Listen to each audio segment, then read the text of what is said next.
In the ever-churning storm of drama that defines life in the bold and the beautiful, few moments could rival the emotional earthquake unleashed when Sheila Carter once again proved that obsession and vengeance are her most faithful companions, orchestrating a chilling abduction that left the Forrester and Logan families gasping in horror. She kidnapped Hope Logan, luring her into a carefully staged trap under the guise of reconciliation, only to spirit her away to a secluded hideout where desperation and delusion intertwined in equal measure. Sheila, convinced that the world had conspired to steal every fragment of happiness from her, fixated on hope as both symbol and leverage, a way to reclaim power, to force acknowledgement, and most of all, to manipulate the one man whose fractured heart she believed she could still reach, Deacon Sharp. Deacon, already torn between his turbulent past with Sheila and his fragile attempts at redemption, found himself thrust into an impossible nightmare when he received the call, Sheila's voice, eerily calm, informing him that Hope was safe for now, but only if he listened carefully and followed her instructions. The message was simple yet devastating: meet her alone, tell no one, and prepare to prove where his loyalty truly lay. As panic spread through Los Angeles, Taylor Hayes stepped into the fray with steely resolve. As a psychiatrist and a mother figure deeply protective of her extended family, Taylor understood better than anyone the psychological warfare Sheila was waging. But rather than stand back, Taylor confronted Deacon directly, accusing him of enabling Sheila's madness for years, of indulging her delusions under the guise of compassion, and now, of being the only person who could end the terror, or cement it forever. She pushed him to face the unvarnished truth: Sheila was forcing a choice, and whether he liked it or not, he would have to make it. As hours ticked by and Hope's absence became impossible to conceal, suspicion and blame swirled. Deacon felt the walls closing in from all sides, his love for his daughter warring with his lingering, complicated bond with Sheila, a bond forged in shared loneliness and fueled by the dangerous belief that he alone could reach her humanity. Taylor's ultimatum was merciless but clear: if Sheila demanded proof of devotion, Deacon must refuse, must sever ties publicly and permanently, even if it meant pushing Sheila over the edge. To save Hope, he might have to sacrifice any remaining connection to the woman who claimed to love him. Yet Sheila's plan was more insidious than anyone anticipated. She didn't just want Deacon to choose Hope over her, she wanted him to feel the agony of the decision, to understand what it meant to lose someone because of societal judgment and moral condemnation. In her twisted reasoning, Hope's captivity was not cruelty but leverage, a bargaining chip in a warped negotiation for unconditional love. Inside the dimly lit room where she held Hope, Sheila oscillated between maternal tenderness and chilling detachment, insisting that she would never truly harm her, that everything depended on Deacon's willingness to fight for them against a world that branded her irredeemable. Hope, terrified yet defiant, saw through the manipulation and pleaded with Sheila to let her go, arguing that love cannot be coerced and that forcing Deacon into a corner would only prove the very accusations Sheila despised. Meanwhile, Taylor intensified her pressure on Deacon, reminding him of Sheila's history of violence and deception, warning that any hesitation could cost Hope her life. She challenged him to examine his conscience. Was he willing to gamble his daughter's safety on the slim hope that Sheila would keep her word? Or would he finally acknowledge that enabling Sheila, even emotionally, had perpetuated the cycle of chaos? Deacon's torment reached a crescendo when Sheila demanded he come alone to a remote pier at midnight, bringing with him a signed statement renouncing Hope and pledging to leave town with Sheila forever, cutting ties with his daughter to prove that she, and only she, mattered. The cruelty of the demand shattered him. To save Hope, he would have to appear to abandon her. Taylor argued fiercely that it was a trap, that Sheila's need for validation would never be satisfied, that capitulation would only embolden her. Yet time was slipping away, and Hope's fate hung in the balance. As Deacon stood on the pier, the ocean wind whipping around him like the chaos in his mind, he confronted the full weight of the choice before him. Images of Hope's childhood, of missed birthdays and hard-won reconciliations, collided with memories of Sheila's vulnerability, the moments when she seemed less a villain and more a wounded soul desperate for connection. He realized that the true test was not which woman he loved more, but which version of himself he would choose to be, the man forever trapped by toxic loyalty, or the father willing to risk everything to break free. In a move that stunned even Taylor, Deacon arrived with the statement in hand, but instead of signing away his relationship with Hope, He used it as bait, engaging Sheila in a raw, emotional confrontation. He told her that he cared for her, that he believed in the possibility of redemption, but that redemption could never be built on coercion or fear. He refused to renounce hope, declaring that a father's love was not negotiable. Sheila's composure cracked, fury and heartbreak warred in her eyes as she realized that the ultimatum she crafted to secure devotion had instead exposed the limits of her control. In that volatile moment, Taylor, having secretly alerted authorities despite Deacon's plea for secrecy, ensured that backup closed in. The standoff teetered on the brink of tragedy, Sheila threatening to disappear with hope forever if Deacon took one step back, Deacon refusing to move yet refusing to surrender. Ultimately, it was Hope's own courage that shifted the tide. Confronting Sheila directly, she appealed to the flicker of humanity that Deacon insisted still existed, arguing that true love would never demand the destruction of a family. The tension snapped when sirens pierced the night, and in the chaos, Hope broke free as officers converged. Sheila's anguished scream echoed across the pier as she realized she had lost, not because Deacon didn't care, but because he finally chose to draw a line. In the aftermath, Deacon collapsed into Hope's arms, the enormity of what he nearly sacrificed washing over him in waves of relief and guilt. Taylor, though vindicated in her warnings, saw the devastation etched into Deacon's face and understood that the choice had cost him dearly. He had saved Hope, but in doing so, he severed the last fragile thread binding him to Sheila. The saga left scars that would not easily fade, Hope grappling with trauma yet strengthened by her father's refusal to abandon her, Taylor reaffirmed in her fierce protectiveness, and Sheila, taken away in handcuffs, vowing that love denied would only fuel her resolve. Deacon's ultimate sacrifice was not choosing one woman over another in a simple calculation of affection, it was choosing integrity over obsession, fatherhood over fantasy, and accepting that sometimes the only way to save someone you care about is to let them face the consequences of their own darkness. In the relentless tapestry of the bold and the beautiful, this harrowing ordeal underscored a timeless truth: love tested by manipulation either fractures beyond repair or emerges forged in unbreakable clarity, and for Deacon, the night Sheila held Hope hostage marked the moment he finally understood which bonds were worth fighting for, and which had to be released, no matter how excruciating the cost. And the stunned silence that followed the pier standoff, the reverberations of that night, rippled outward through every corner of Los Angeles, and life in the bold and the beautiful would never feel quite the same again.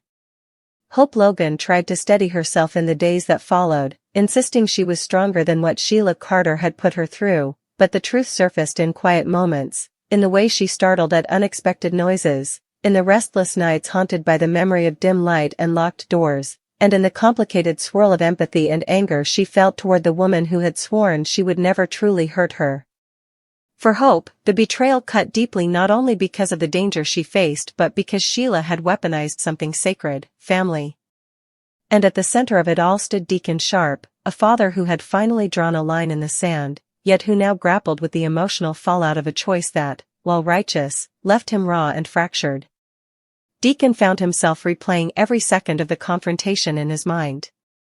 He remembered the tremor in Sheila's voice when he refused to renounce hope, the way her eyes shifted from rage to disbelief, as though she had genuinely expected him to step into the abyss with her. In the past, he might have. There had been a time when shared exile and mutual resentment against the world felt like a bond unbreakable. But something fundamental had shifted in him when he realized that loving someone did not mean endorsing their destruction. Still, that clarity did little to ease the ache of watching Sheila led away in handcuffs, screaming that he had betrayed her just like everyone else. Her words echoed inside him, feeding a guilt he could not entirely silence. Was there a different path he could have taken? Could he have reached her sooner, before obsession curdled into violence? Or had he been naive to ever believe he could be the one to redeem her? Meanwhile, Taylor Hayes stood firm in her conviction that decisive action had saved Hope's life. She did not regret calling the authorities. In her mind, trusting Sheila's promise would have been reckless beyond measure. Yet even Taylor, guided by years of psychiatric training, recognized the fragile complexity of Deacon's emotional state. She had pushed him hard, perhaps harder than anyone else would have dared, forcing him to confront truths he had long avoided. Now, As she observed him from a distance, she saw not a man who had won, but one mourning a love that had always been dangerous yet undeniably real. Taylor understood that trauma does not belong solely to the victim of a crime, it radiates outward, touching every life in its path. Hope, determined not to be defined by fear, made a conscious decision to reclaim control of her narrative. She returned to work, channeling her experience into renewed passion for her designs, as though creativity could stitch together the torn fabric of her confidence. Yet she could not ignore the deeper questions Sheila's actions had forced her to confront. She had seen something in Sheila's eyes during those tense hours, an unstable blend of longing and resentment that made her shudder. Sheila had spoken of love as if it were a possession to be seized, not a gift to be nurtured. Hope realized that her father had lived inside that distorted worldview for far too long, mistaking intensity for devotion. In a quiet, heartfelt conversation, she assured Deacon that she did not blame him for Sheila's choices. But she also made it clear that boundaries must remain firm. Compassion could never again become complicity. The legal proceedings against Sheila began swiftly, and media attention reignited old scandals.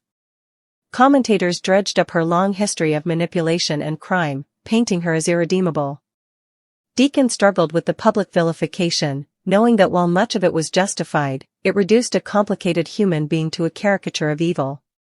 He visited her once in custody, against the advice of nearly everyone in his life. The meeting was tense, charged with unspoken emotion. Sheila alternated between accusing him of betrayal and pleading for understanding. She insisted that she had never intended to harm Hope, that everything spiraled out of control because she panicked when she sensed him slipping away. Deacon listened, heart heavy, but he did not waver. He told her that love built on threats was not love at all. He said he hoped she would seek genuine help, not to win him back, but to finally confront the darkness that had defined her choices.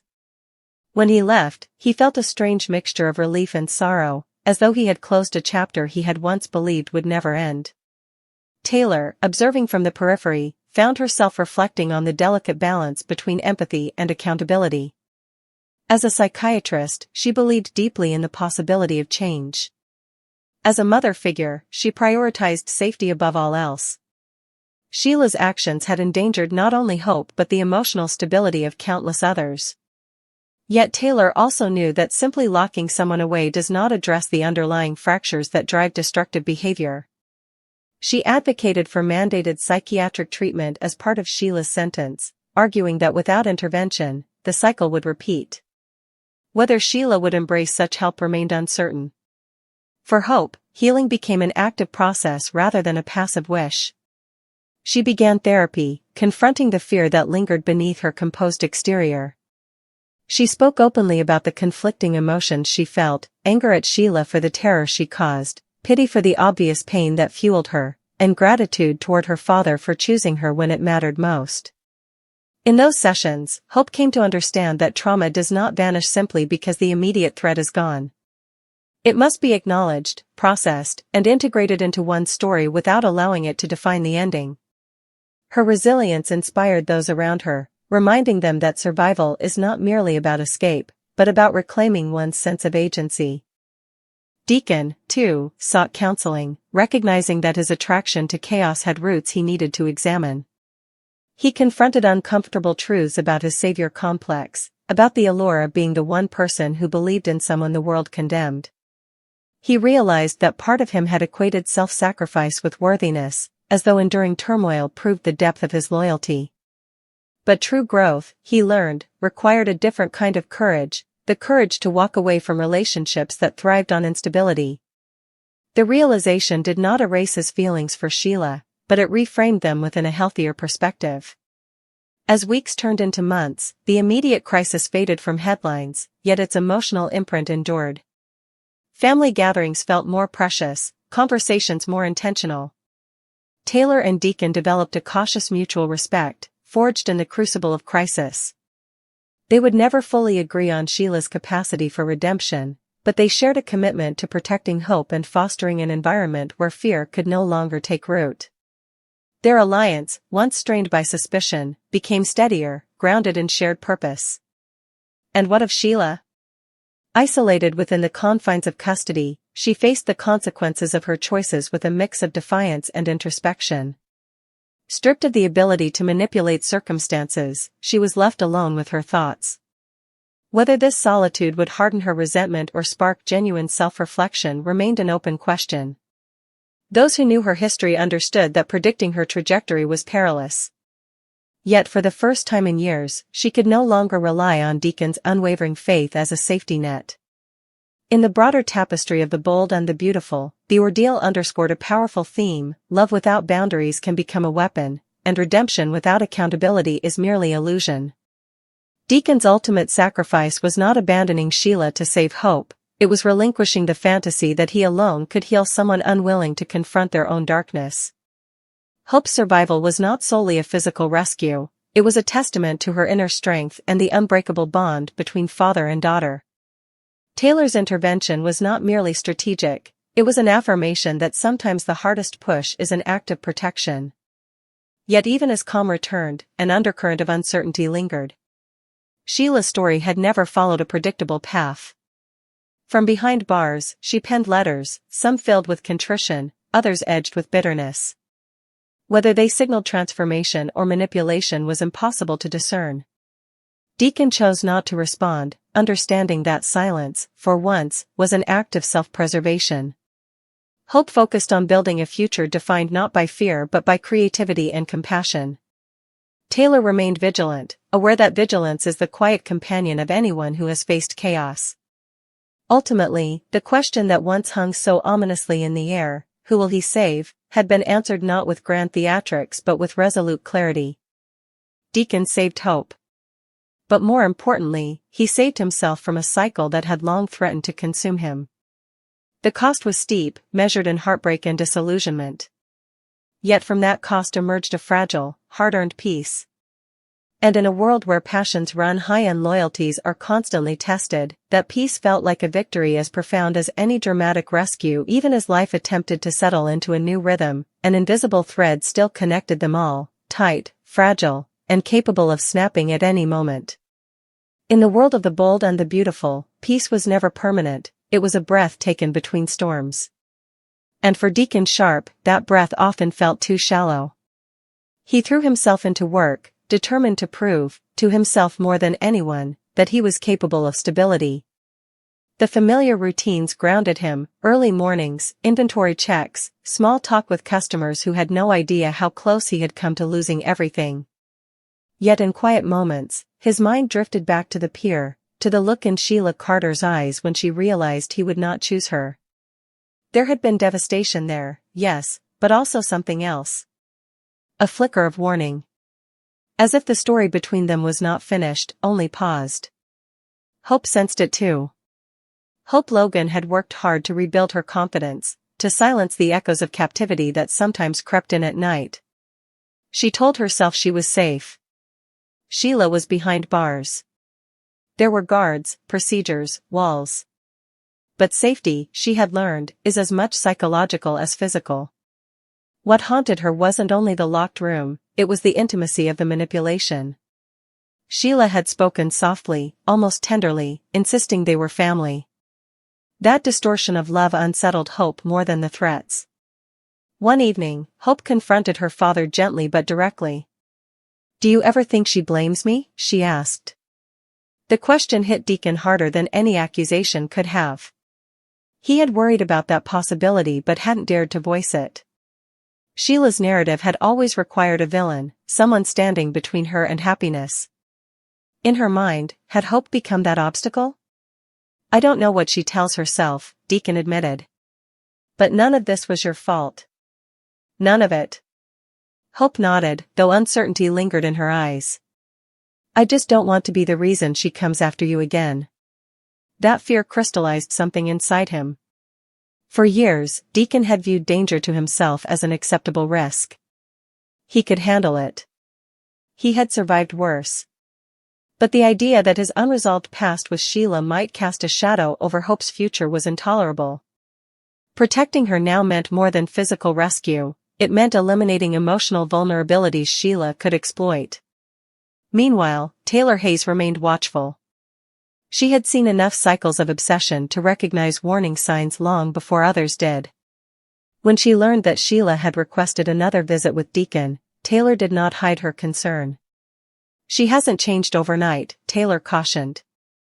"If anything, losing control may make her more desperate." There was an unspoken acknowledgement of what they had shared and what they had lost, and perhaps even a quiet hope that someday the rawness would fade into something gentler, something that resembled gratitude rather than grief. RJ's heart belonged to Dylan, of that there was no longer doubt, but the path to that truth had carved deep lines through all of them, and as time moved forward, imperfect and relentless, each of them began the slow, complicated work of rebuilding, RJ learning to hold joy without being consumed by guilt, Dylan embracing love without shrinking from its cost, and Electra discovering that devastation, however profound, is not the end of her capacity to love or be loved. And though none of them would ever forget the night RJ's confession detonated their world, they would also come to recognize it as the night honesty demanded its due, shattering illusions but clearing space for something real, something chosen, something that, despite the tears and pleas and heartbreak, was undeniably, irrevocably true.